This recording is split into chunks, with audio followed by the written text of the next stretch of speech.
Okay, good day guys, no? Ito may check tayo ngayon na Electrolux automatic washing. Yung problema naman ito, hindi umiikot yung pulsator sa wash. Pati sa spin program, ayaw din umikot yung drum. Yan, tinisting namin siya sa spin. May naririnig lang kami na ugong sa baba. Maandar lang yung motor, hindi naman gumagala yung drum.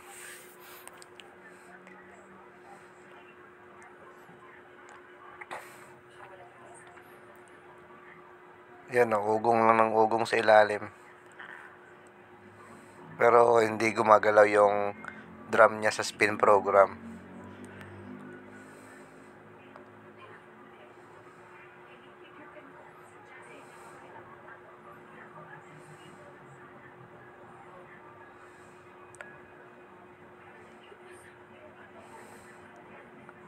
Kaya ang ginawa namin guys, tiningnan namin yung ilalim. Tingnan natin yung ilalim pag mga ganito. Kinapa ko yung belt dyan. Wala, maluwag na talaga yung belt niya. Miikot lang yung motor, di nasama yung drum.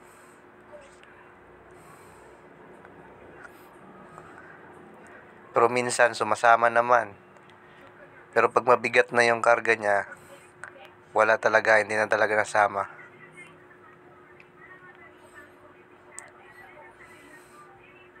Ang ginawa natin, tiningnan natin yung ilalim guys. Yan, sobrang lawag na. Tapos nakita natin yung belt. Wala na, wakwan na, pudpud yan. Wasak-wasak na. Wala na talaga, konti na lang yung natira.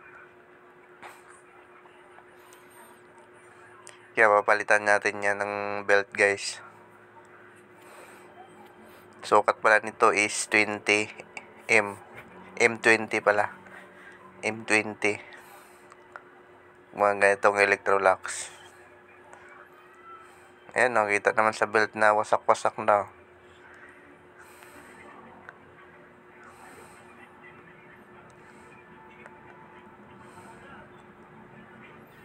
Tinanggal lang natin yung yung kwan na yan guys, kasi hindi may labas yung belt eh.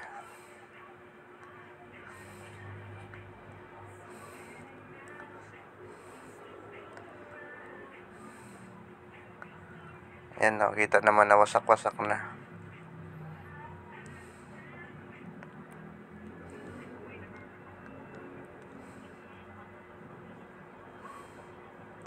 Yan, palitan natin yan.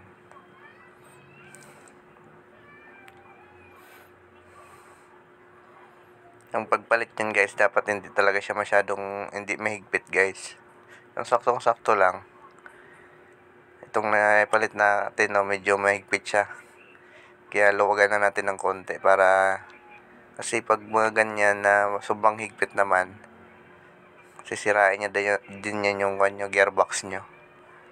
Tamang tensyon lang dapat.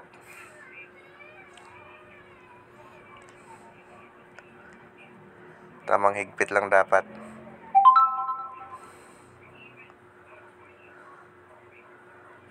Ayan, mga ganyan, yung mapipiga-piga pa ng konti.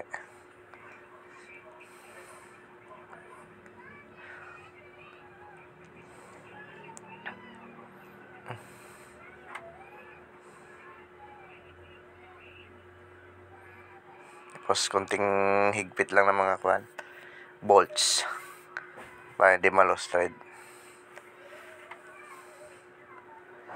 Tapos balik nyo na yung cover nya.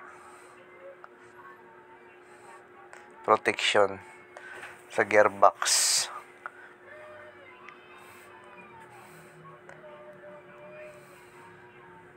So hindi pa pala nakasubscribe sa YouTube channel ko guys, i-subscribe nyo kami guys, para kung may sira yung washing nyo na may tulad ng may upload namin, at least magkaka-idea na kayo kung anong dapat gawin, kung anong sira.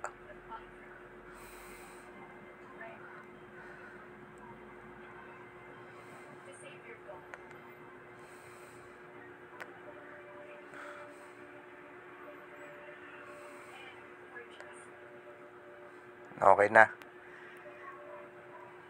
Yan guys, oh. Yan, malakas na siya umikot. Spin program.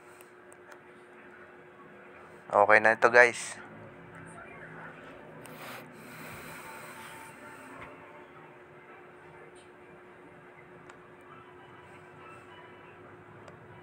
Goods na goods na. Maraming salamat.